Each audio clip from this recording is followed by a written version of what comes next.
Welcome back, Legends. Gameloft has finally released the official Asphalt Legends roadmap for the rest of 2026, and after reading through everything, I have to say, there's a lot more here than I expected. We're getting an entirely new game mode called Blackcrest Hall, major Gauntlet changes, more collaborations, multiplayer improvements, a brand new progression system for beginners, and even some disappointing news because a few planned features have officially been delayed into 2027. So today I'm breaking down everything Gameloft revealed, what it actually means for us, and I'll also share my own thoughts on some of these changes because I don't think every announcement is good news. Before we get into all of that, if you enjoy Asphalt Legends content like update breakdowns, event guides, and honest opinions, make sure to hit that like button, subscribe to the channel, and let me know down in the comments which roadmap feature you're the most excited for. I'd really love to hear what you guys think. Nothing here is 100% guaranteed. Before Gameloft even starts talking about the new content, they make one thing very clear. This roadmap is simply their current plan. That means nothing here is 100% guaranteed. Features can be delayed, changed, reworked, or even canceled depending on development progress and community feedback. That's something I always like to remind everyone because sometimes players treat roadmap announcements as confirmed releases. But that's not how roadmaps work. Everything you're about to hear is the direction Gameloft wants to take Asphalt Legends through the rest of 2026. Drive Syndicate side stories. We've already seen one of the roadmap features arrive in the current update. I'm talking about the revamped Drive Syndicate side stories. In the past, Drive Syndicate only appeared around twice a year, so every time it arrived, it felt like a huge event. Now things are different. We're getting smaller Drive Syndicate events with almost every major update. Some players actually like this because it gives us fresh content more frequently instead of waiting several months. But at the same time, I've also seen many players say that Drive Syndicate doesn't feel as special anymore because it appears too often. So this is one of those changes where opinions are completely divided. There really isn't a right or wrong answer here. It depends on what kind of player you are. If you enjoy having something new every update, you'll probably like this system. If you prefer Drive Syndicate being a rare, massive event, then you probably miss the old format. More collaborations are coming. Gameloft also confirmed something very interesting. Collaborations are becoming a major part of Asphalt Legends' future. Just this year, we've already seen collaborations with Dragon Force, Audi, Porsche, Sonic, HoloLive, and now we already know Pac-Man and IMSA are coming in the upcoming seasons. But here's the exciting part. Gameloft confirmed there are still several completely unannounced collaborations planned for later this year. That means Pac-Man and IMSA are only part of what's coming. Personally, I'm really curious to see what those future collaborations will be. Could they bring more legendary car brands, another famous gaming franchise, or maybe something completely unexpected? Right now, we simply don't know. Pac-Man and IMSA Spotlight events. Speaking of collaborations, we already know our next Spotlight events will feature Pac-Man and IMSA. Both of these Spotlight events will also introduce different game modes. Unfortunately, Gameloft hasn't shared many details yet, so we don't know exactly how they'll work. But I really hope these game modes feel unique instead of being small variations of existing events.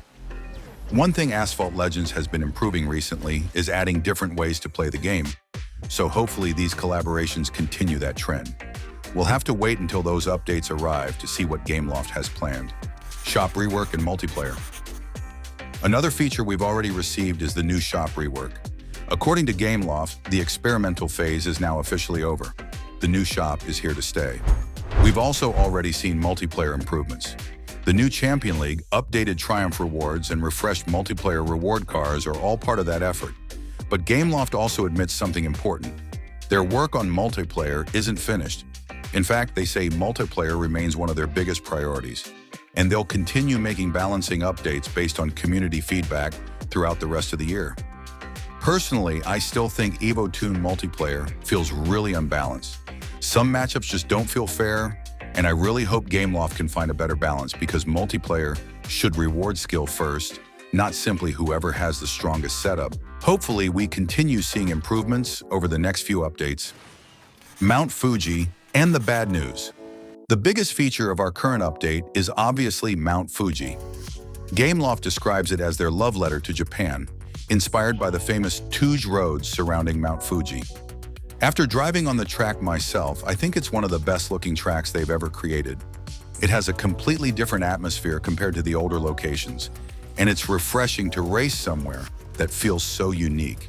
But unfortunately, there's also some disappointing news. Gameloft officially confirmed there won't be another brand new track during the rest of 2026. Instead, the next new track has been delayed until 2027. So if you were hoping we'd get another new location before the end of the year, that isn't happening anymore. We'll have to wait until next year. Path to Legends.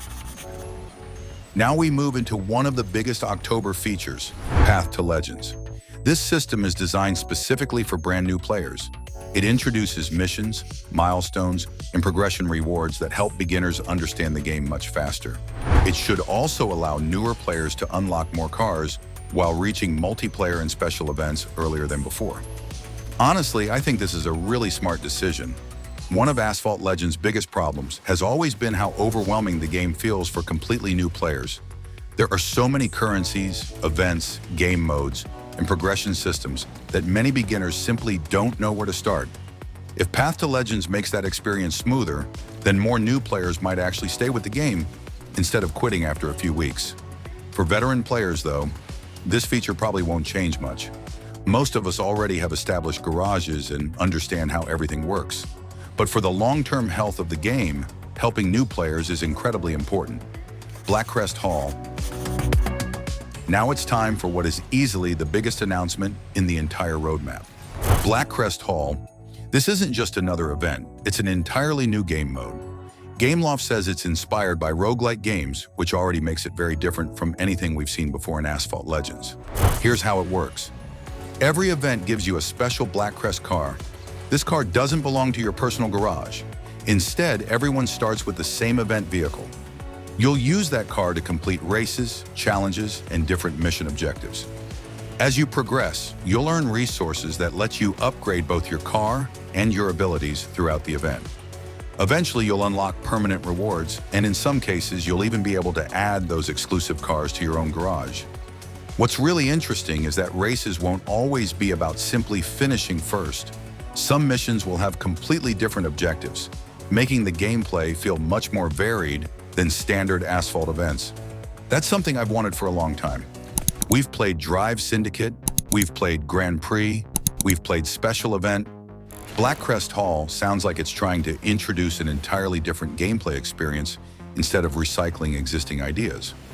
Gameloft even said this feature is so large that they may showcase it in a dedicated live stream instead of their normal update video. That alone tells me they're putting a lot of effort into this mode.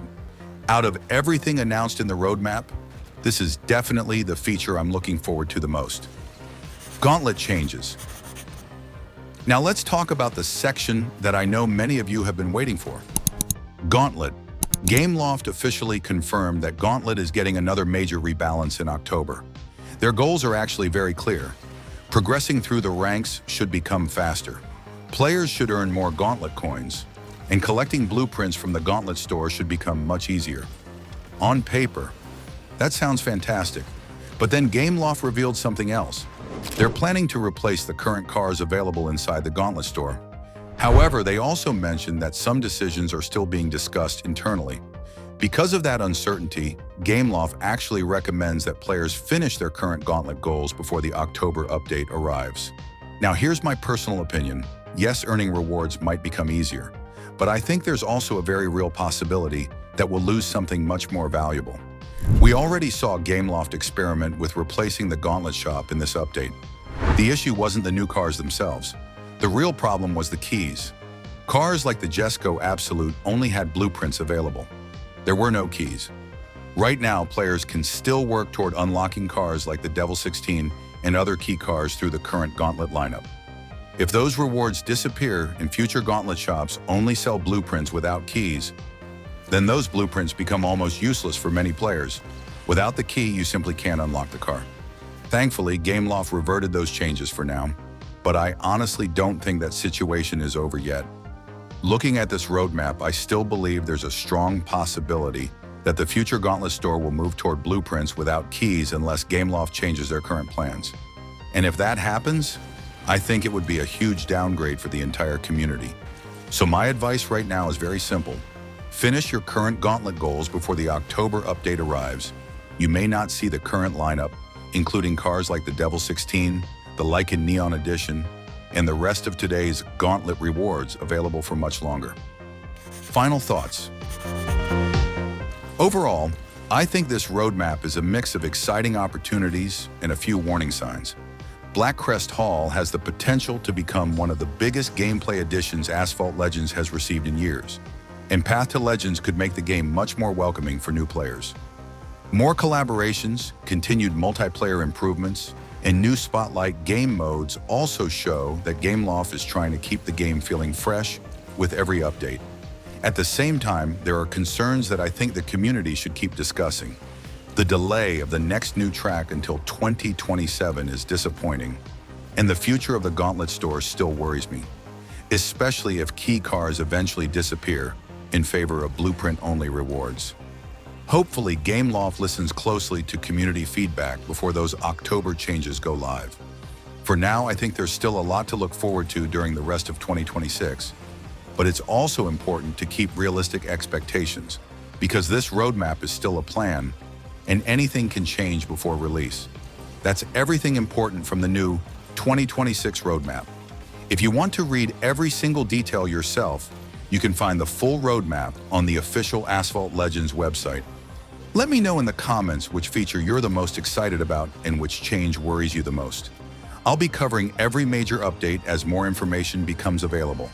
Don't forget to subscribe, Legends. See you on the track.